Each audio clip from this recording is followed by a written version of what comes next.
Hello my dear students, magnet brains के Hindi channel में आप सबका एक बार फिर से स्वागत है। मैं हूं आपकी इंग्लिश टीचर प्राची वर्मा। और जैसे कि आप सबको याद होगा कि हम हमारी बुक हनी ड्यू के सेकेंड यूनिट की सेकेंड जो पोम है ज्योग्राफी लेसन, उसके एनसीईआरटी सॉल्यूशंस इस वीडियो में डिस्कस करने वाले हैं। तो आइए बिना कोई टाइम वेस्ट करे हम शुरू करते हैं हमारा एनसीईआरटी सॉल्यूशंस का डिस्कशन। तो पहले हम स्टार्ट करेंगे working with the pome page number 35 पर से। 35 में है, फर्स्ट क्वेश्चन है Find 3 or 4 phrases in stanza 1 and 2 which are likely to occur in a geography lesson। हमें फर्स्ट और सेकंड स्टैंजा में से 2, 3 या 4 ऐसे फ्रेजेस ढूंढ के निकालने हैं जो कि हम ज्योग्राफी लेसन में पा सकते हैं। अब फ्रेजेस क्या होता है, जैसे कि हमने फर्स्ट यूनिट के फर्स्ट चैप्टर में पढ़ा था, जैसे कि एक फ्रेज होता है लुक आफ्टर। फ्रेज होता क्या है, दरअसल 2 या 3 शब्दों का एक समूह की तरह कह सकते हैं, 2-3 शब्दों से मिलकर बना रहता है और उन 2-3 शब्दों की अपनी जो मीनिंग होती है, जो उनका अर्थ होता है वो अलग होता है, लेकिन जब वो एक फ्रेज में एक साथ जुड़ जाते हैं तो उनका जो मतलब होता है वो बदल जाता है। जैसे कि लुक आफ्टर है, लुक का मतलब होता है देखना और आफ्टर का मतलब होता है बाद में। तो इसका मतलब ये नहीं होता कि बाद में देखना। लुक आफ्टर का मतलब होता है किसी का ध्यान रखना, जैसे हम कह सकते हैं look after the baby, look after the dog, बच्चे का ख्याल रखना, कुत्ते का ध्यान रखना, कुछ इस तरीके से जो शब्द होते हैं उसका मतलब होता है लुक आफ्टर। मतलब कि ये जो फ्रेज है लुक आफ्टर, इसमें लुक का अलग मतलब है और आफ्टर का अलग मतलब है, लेकिन जब ये आपस में लुक और आफ्टर मिल जाते हैं, एक फ्रेज बन जाता है, तो इसका अर्थ जो है वो बदल जाता है। तो उसी प्रकार से हमको कुछ ऐसे फ्रेजेस ढूंढ के निकालने हैं जो कि ज्योग्राफी लेसन से मेल खाते हैं। तो पहला हमारा आंसर जो रहेगा वो है scaled 6 inches to the mile. मतलब कि यहाँ पे किसी चीज़ का माप आ रहा है, किसी चीज़ का मेजरमेंट आ रहा है कि scaled 6 inches to the mile. जो आप जैसे कई बार माउंटेन की हाइट बताते हैं, सी लेवल की डेप्थ बताते हैं, मतलब सी जो है गहराई बताते हैं, इस तरीके से उस मेजरमेंट को बताते हुए इस तरीके के वाक्य का इस्तेमाल होता है, इस तरीके के फ्रेज का इस्तेमाल होता है, scaled 6 inches to the mile. तो ये पहला एक ये फ्रेज हो गया।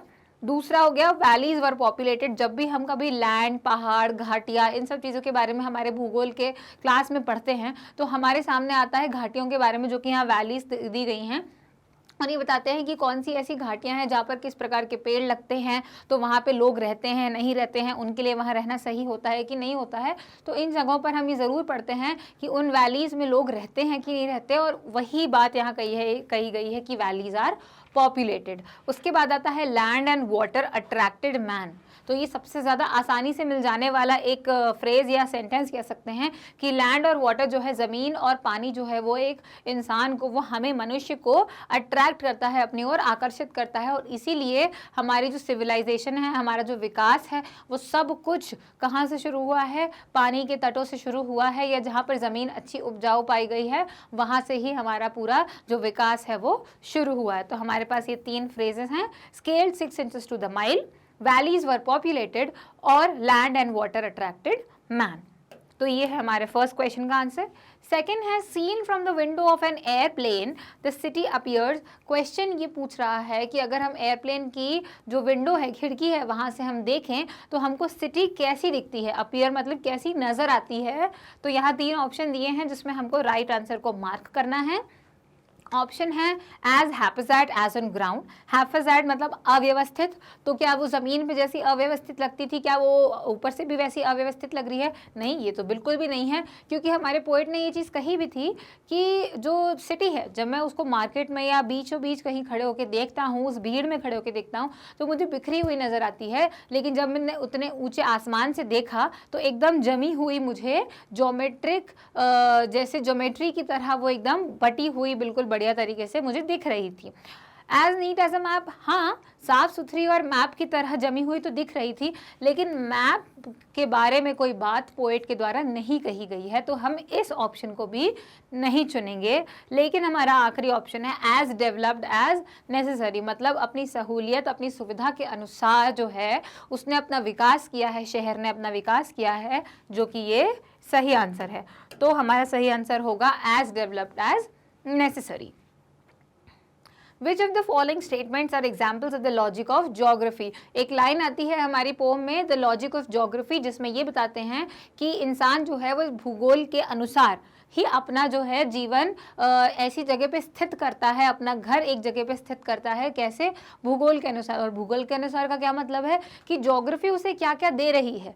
उसे पानी, साफ हवा, अच्छी ज़मीन, ये सारी चीज़ें, फल फूल सब्जियां, सही जगह, अच्छा वातावरण, अच्छा मौसम मिल रहा है कि नहीं, ये सब ज्योग्राफी में ही तो आते हैं। तो ज्योग्राफी के अनुसार ही वो अपना जो है घर, अपना स्थान चूज करता है, पसंद करता है। और इनमें से कौन सी ऐसी लाइन है जो कि लॉजिक ऑफ ज्योग्राफी को पूरा करती हैं, मतलब हमें एक लॉजिक, हमें तर्क देती हैं ज्योग्राफी का। तो there are cities where there are rivers. ये सेंटेंस तो बिल्कुल सच है, ट्रू है, लेकिन क्या ये ज्योग्राफी के बारे में बता रही हैं कि जहाँ पर नदियाँ होती हैं वहीं पर शहर होते हैं? बिल्कुल हाँ, क्योंकि ये हमें नदियों को और शहरों को लोकेट करने में, उनकी जगह को पहचानने में मदद करेंगी, इसलिए ये हमारी ज्योग्राफी के लॉजिक को भी पूरा करती हैं। फिर cities appear as they are not from 6 miles above the ground. 6 मील ज़मीन से ऊपर सिटीज़ जैसी होती हैं वैसी नहीं दिखती हैं। बिल्कुल सही है ये सेंटेंस, लेकिन इसका हमारे ज्योग्राफी के लॉजिक से कोई लेना देना नहीं है। अगला सेंटेंस है, it is easy to understand why valleys are populated. बिल्कुल सही, ये समझना उस पोएट के लिए हमारी पोम की स्थिति में ये बहुत ही आसान था कि जो हमारी वैलीज़ हैं वो इतनी पॉपुलेटेड क्यों हैं, वहाँ लोग इतने क्यों रहते हैं, क्योंकि शायद उन्हें अच्छी ज़मीन वहाँ मिलती होगी, उपजाऊ ज़मीन वहाँ मिलती है, और साथ ही साथ उन्हें वहाँ पे पानी भी संपूर्ण मात्रा में मिलता होगा, इसीलिए शायद से वैलीज इतनी पॉपुलेटेड थी। तो क्या वैली का पॉपुलेटेड होना ज्योग्राफी का लॉजिक है? बिल्कुल है, क्योंकि जब हम वैलीज के बारे में पढ़ते हैं तो हमारे लिए ये समझना भी ज़रूरी है कि लोग अगर वहाँ रहते हैं तो क्यों रहते हैं, वहाँ की प्राकृतिक जो क्वालिटीज़ हैं वो ऐसी क्या हैं, नेचुरल चीज़ें, जिसकी वजह से लोग वहाँ रहना पसंद करते हैं या उनके लिए वहाँ रहना आसान होता है। तो ये भी ज्योग्राफी से हमारा लॉजिक जो है ज्योग्राफी का, उसको पूरा करती है, उसे सपोर्ट करती हैं। फिर अगला आता है, it is difficult to understand why humans hate and kill one another. क्या ये समझना आसान है या मुश्किल है कि इंसान एक दूसरे से नफरत क्यों करते हैं और एक दूसरे को मारने के कारण क्यों ढूंढते हैं?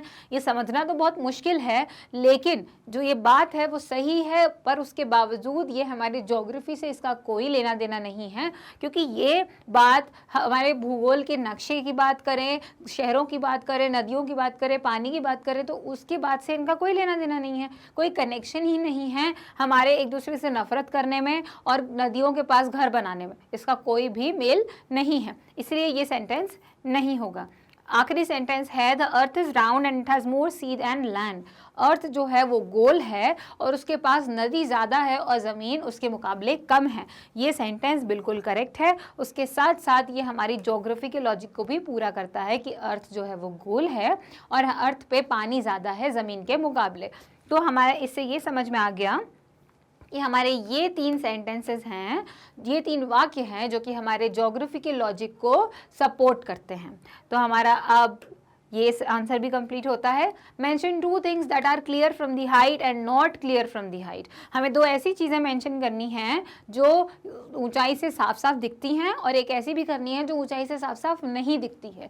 तो क्या लिखा है यहाँ पे, the earth is round and it has more sea than land, कि अर्थ गोल है और उसके पास पानी ज़्यादा है ज़मीन के मुकाबले। ये चीज़ जो है ये हमें हाइट से दिखती है, क्लियर दिखती है कि अर्थ गोल है जब हम हाइट पर जाते हैं, और ये भी दिखता है कि उसमें जो ब्लू कलर ज़्यादा दिख रहा है वो पानी है, और बाकी का जो हरा और ब्राउन हिस्सा हमको दिखता है, हरा और भूरा हिस्सा, वो जो है वो हमारी ज़मीन है। तो ज़मीन जो है वो पानी के मुकाबले कम है। ये चीज़ हमें कितनी भी हाइट पे हम चले जाएं वहाँ से हमको ये चीज़ क्लियर समझ में आती है। और दूसरी तरफ, Y man hate each other and build walls across the cities, कि लोग एक दूसरे से नफरत क्यों करते हैं और शहरों के बीच में दीवारें बनाकर बंटवारा कर देते हैं। ये चीज़ जो है ये हमें पता है, पर अगर हम हाइट पे जाएंगे तो हमको ये चीज़ क्लियरली नहीं दिखेगी। मतलब कि जो चीज़ हमको साफ साफ दिखेगी वो है कि अर्थ दिखती कैसी है, और जो चीज़ हमें साफ साफ नहीं दिखेगी वो ये है कि हम एक दूसरे को हेट क्यों करते हैं या फिर हमने बॉर्डर्स, बाउंड्री क्यों बना के रखी है। इसी के साथ हमारे एनसीईआरटी सॉल्यूशंस यूनिट 2 के जो पोम है ज्योग्राफी लेसन उसका कंप्लीट होता है। अगर आपको ये वीडियो पसंद आया तो इसे लाइक करें, हमारे चैनल को सब्सक्राइब करें और इस वीडियो को शेयर करें। और ये मैं आपको इसलिए कह रही हूँ क्योंकि मैं एक बार आपको फिर से ये बात बता दूँ कि मैग्नेट ब्रेन्स पर अवेलेबल है 100% फ्री ऑनलाइन शिक्षा 6 से 12 स्टैंडर्ड के बच्चों के लिए। तो आप लोगों से ये वीडियो शेयर करें और आप खुद भी इस चैनल को सब्सक्राइब करें ताकि आप अपडेटेड रहें। तब तक के लिए थैंक यू।